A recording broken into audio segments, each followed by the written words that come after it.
Pai do Senhor esteja com cada um de nós nesse momento. Que o Senhor Jesus Cristo alcance a vida de cada um de vocês que assiste esse vídeo. Ó Senhor, toma conta, meu Pai, da vida de cada irmão, Senhor. De cada pessoa, meu Pai, que vai assistir esse vídeo. Ó meu Pai, entra na vida dela resolvendo, meu Pai, aqueles assuntos impossíveis para ela, mas que para o Senhor nada é impossível. Dai conforto, meu Pai. Abre janelas e portas para aqueles que estão precisando, Senhor. Dai conforto àqueles, meu Pai, que estão passando por um momento difícil, meu Pai, nesse momento, meu Pai. Seja ela em que área for da vida, meu Pai. Seja, Senhor, se estiver doente, meu Pai, que o Senhor derrame sobre ela as tuas bênçãos, meu Pai, com cura, meu Pai. Seja na área financeira, meu Pai, resolve, meu Pai, esses problemas. Pois seus filhos estão aflitos, meu Pai, não sabem a quem recorrer, meu Pai, a não ser a Ti, meu Pai. Porque todo ser humano sabe, meu Pai, que sempre terá um refúgio em Ti, meu Pai, para aqueles que o buscam, Senhor, em nome do Senhor Jesus. Oh, meus queridos irmãos, bom dia, boa noite, boa tarde para cada um de vocês que vai assistir esse vídeo. É com grande alegria hoje e sempre que eu trago a palavra do Senhor. Às vezes demora um pouquinho, mas tudo do Senhor é no tempo dele, na hora dele, quando ele quer. E a gente está aqui para obedecer e fazer conforme a vontade dele. Hoje estamos aqui estudando um pouco da palavra do Senhor que está em Eclesiastes, no capítulo 2 em diante. Vamos ler que fala da vaidade do ser humano, aqui da vaidade das coisas materiais, principalmente. E disse em meu coração: vamos agora, provará a alegria e gozará de bens. Mas eis que isso também era vaidade. Engrandeci minhas obras, edifiquei para mim casas e plantei para mim vinhas. E fiz para mim hortas e jardins e plantei neles toda classe de árvores frutíferas. Fiz para mim tanques de águas, para regar com eles o parque em que cresciam as árvores. Comprei servos e servas, e tive servos nascidos em casa. Também tive grande possessão de vacas e ovelhas, mais que todos os que foram antes de mim em Jerusalém.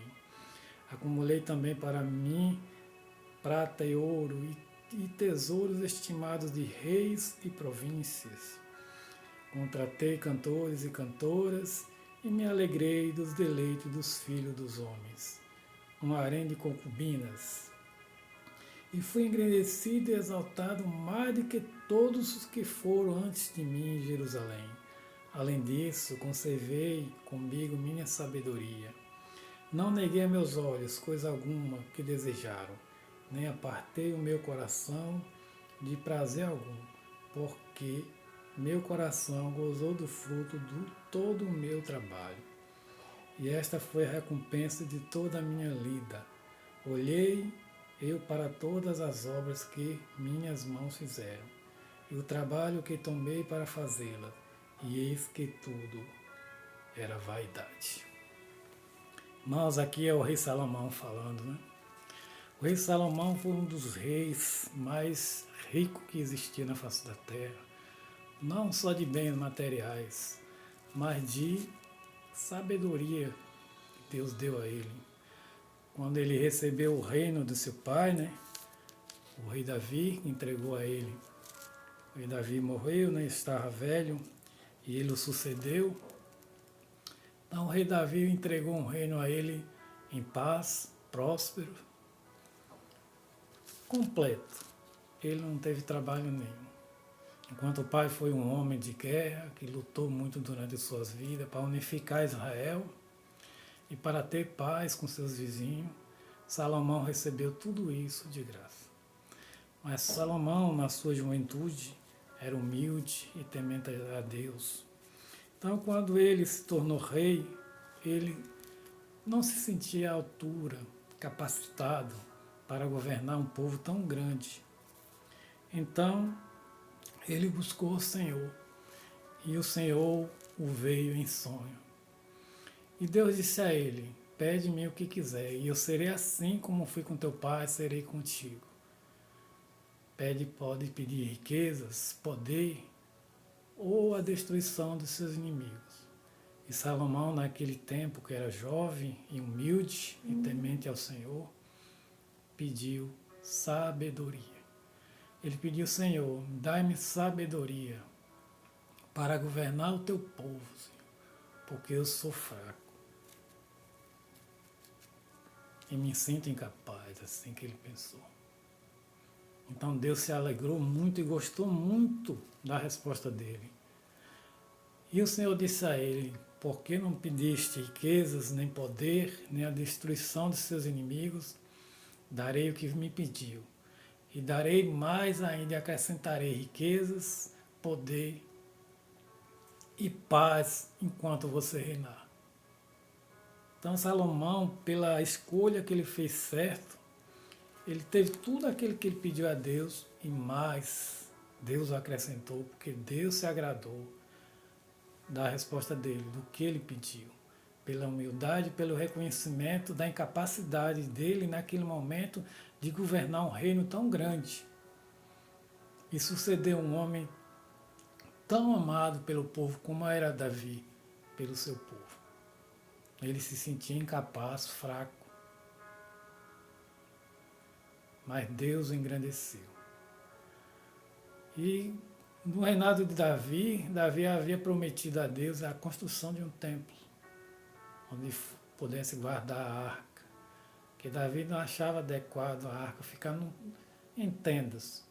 Então queria designar um lugar para a arca repousar. Só que Deus se agradou, mas disse: você não construirá, pois você é homem de guerra. Você derramou muito sangue. Seu filho, Salomão, construirá. E esse foi o encargo de Salomão. Durante todo o seu reinado, Salomão se ocupou de muitas construções, muitas coisas em seu reino.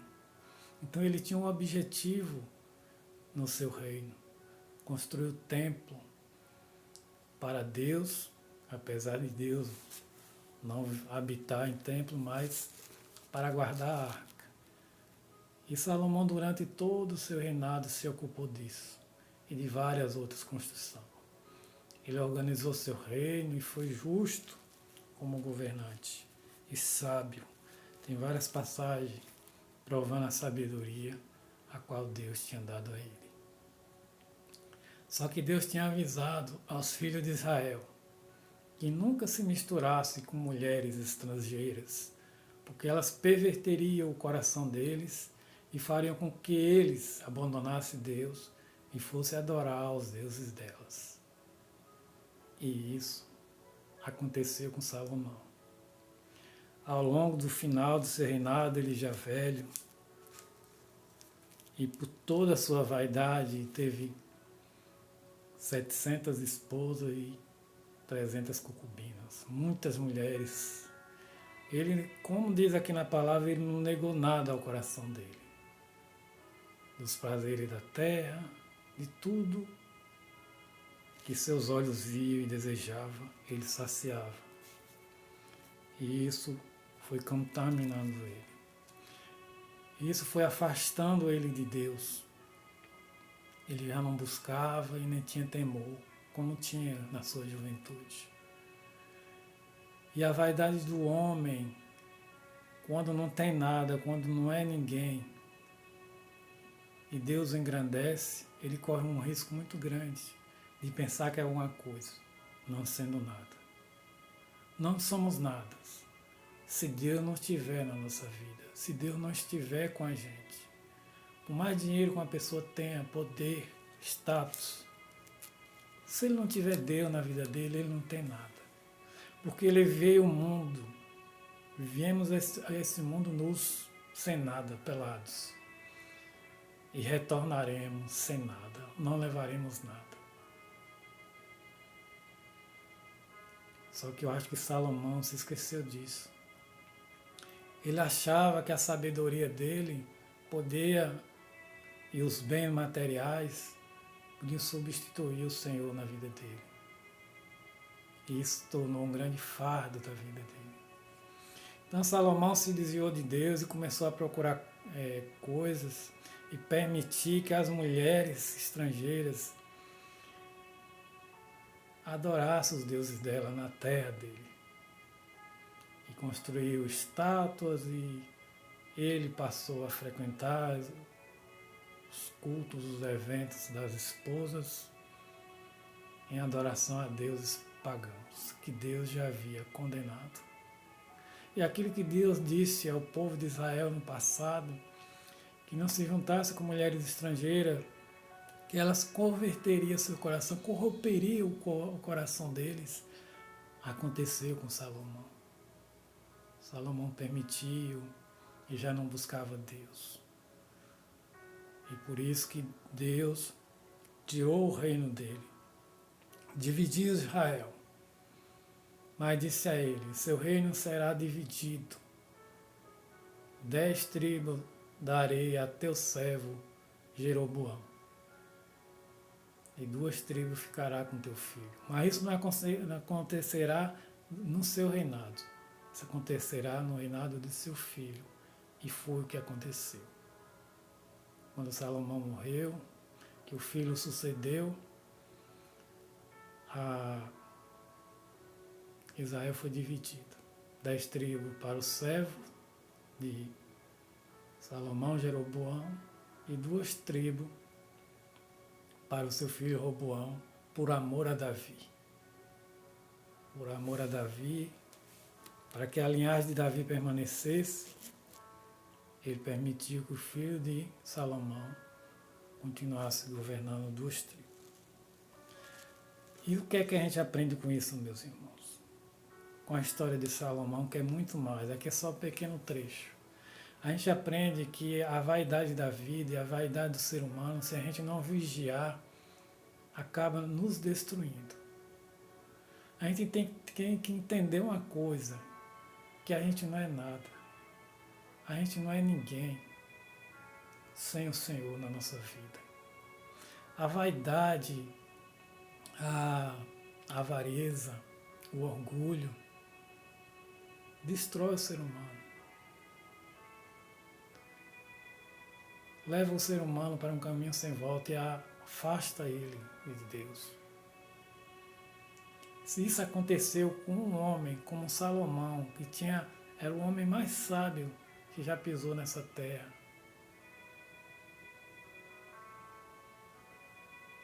que teve tudo, que falou com o próprio Deus, se a vaidade, o orgulho dele corrompeu ele, a ponto dele se afastar do Senhor. E com nós?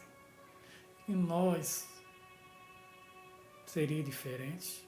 Pelo contrário, hoje as coisas estão piores do que naquela época. A vaidade tomou conta do mundo, das pessoas. As pessoas estão substituindo Jesus por elas mesmas. E nas igrejas, os pastores estão tomando, e bispo tomando o lugar do Senhor. O Senhor já não tem mais espaço na vida das pessoas porque a vaidade tomou conta, o orgulho, a busca desenfreada por perfeição física, por coisas materiais,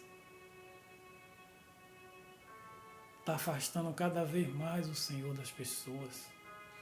E elas nem sentem, e elas nem percebem. E se alguém vai lá e alerta elas, é taxado de fanático, de louco.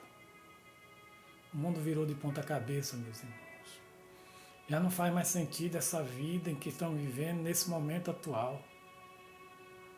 Pois o mundo está louco, as pessoas estão enlouquecendo e nem estão se dando conta que estão mergulhando num abismo sem fim. Estão sendo tragados pelo inferno e nem percebem. Porque a cegueira espiritual, a cegueira pelo mundo, pela busca desenfreada por bens materiais, por riquezas, por beleza. Está sufocando e não deixa espaço, não sobra espaço para o Senhor mais. E aqueles ainda poucos que querem buscar são criticados e atacados, e chamados de loucos e fanáticos. Mas só nós sabemos quanto é difícil conviver num mundo cheio de idolatria como está, um mundo pervertido pelo diabo, pelas coisas de Satanás. Mas somente nós sabemos. E aqueles que esperam o Senhor, a sua vinda, é que encontram motivo para se alegrar. Portanto, quando o Senhor vier, esses não serão pegos de surpresa, mas quase que a totalidade da humanidade será surpreendida. E aí será tarde demais. O Evangelho está aí para todo mundo, para todos. Só não ouve a palavra quem não quer. Só não quer saber de Jesus quem realmente não quer. Não vamos poder dizer, nunca ouvi falar de ti. Porque Jesus, no dia do julgamento, vai dizer, todos ouviram falar de mim, mas todos viraram as costas para mim. A vaidade e a soberba tomaram conta do homem. As pessoas pensam que são alguma coisa quando não são nada. Um emprego bom ou um cargo político ou uma vida financeiramente um pouco confortável, tudo isso é motivo de afastá-los do Senhor. Não sabendo que tudo onde chegou foi com permissão do Senhor. Se Salomão, que conhecia Deus, que falava com Deus, que Deus caiu também, quem somos nós? Temos que nos humilharmos, ir para os pés do Senhor, reconhecermos que não somos nada sem a misericórdia dele. Precisamos da misericórdia e do perdão dele todos os dias, porque todos os dias nós pecamos, seja através de palavras, ações, pensamentos, consciente ou inconscientemente, a gente está sempre pecando. E pela sua santa misericórdia é que ainda estamos de pé. Deus é tão misericordioso que quando Pedro foi perguntar a Jesus, Senhor, quantas vezes é para eu perdoar meu irmão? 7 vezes 7. Aí Jesus disse, 70 vezes 7. Um único dia. O Senhor está de braços abertos esperando, irmão, para resolver aquela questão na sua vida que está amarrada há muitos anos. Aquela questão que está dentro do seu coração, te trazendo amargura, dor, que te adoece espiritualmente, que traz tristeza para a sua vida. Deus está esperando que você dê uma brecha para Ele resolver esse problema aí que só você sabe qual é.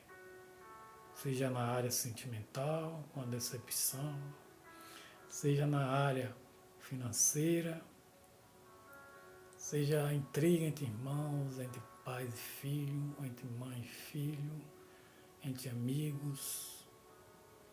Deus sabe o que está dentro do coração de cada um de nós.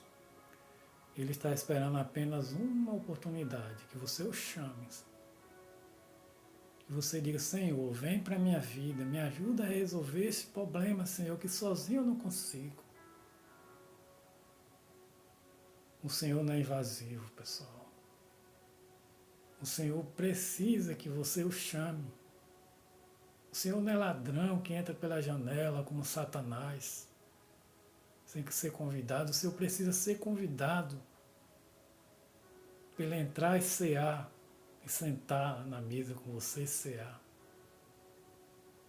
O Senhor te espera de braços abertos.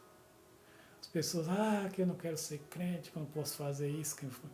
Ser crente, meus irmãos, não é atender uma liturgia ou um rito religioso. Ser crente é crer no Senhor Jesus Cristo. Você não crê em outras coisas? Você pode ser crente porque você crê em qualquer coisa. Mas ser crente cristão, seguidor de Cristo, é aquele que crê nele. Crê que ele morreu na cruz por nós. Crê que ele sofreu tanto. Foi massacrado, humilhado. E pagou um preço tão alto por um pecado seu e meu que ele não cometeu. Para poder resgatar nós, toda a humanidade, das mãos do diabo, que nós estamos entregues a ele. E o Senhor, com seu próprio sangue, nos resgatou e nos trouxe de volta para o Pai. Porque não existia nada na terra, nem se todos os seres humanos fossem sacrificados, pagaria o preço que a humanidade devia ao Senhor. Então foi preciso vir, ele vinha pessoalmente, em forma de ser humano, como um cordeiro perfeito, para ser sacrificado e seu sangue derramado para lavar os nossos pecados. Para podermos nos aproximar de Deus, porque o pecado nos afastava do Senhor e nos afasta se continuarmos pecando. Precisou ele vir pessoalmente, porque a dívida era muito alta, era impossível de ser paga. E você o despreza. Você dá mais atenção ao mundo do que ao Senhor. Ele te aguarda de braços abertos, ele te perdoa. Basta você dar a oportunidade. Venha para o Senhor, meus irmãos. As profecias estão se cumprindo. E o tempo cada vez mais curto. Venha para o Senhor. Enquanto se pode achar. E na conclusão aqui das passagens, ainda em Eclesiastes, agora no capítulo 12, no versículo 13 e 14, é a conclusão dessas passagens, que diz: a conclusão de todo discurso ouvido é esta: teme a Deus, guarda seus mandamentos, porque isso é dever de todo homem, porque Deus trará toda a obra a juízo, juntamente com toda coisa secreta, seja boa ou seja má. Tudo será revelado. Tudo o que fizemos e pensamos será exposto naquele dia. Não queira estar do lado errado.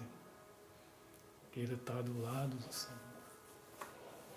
Que o Senhor Jesus abençoe a vida de cada um.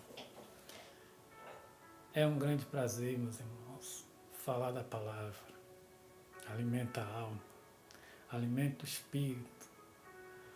Só quem experimenta andar com o Senhor Jesus, falar da obra dele, falar da palavra dele,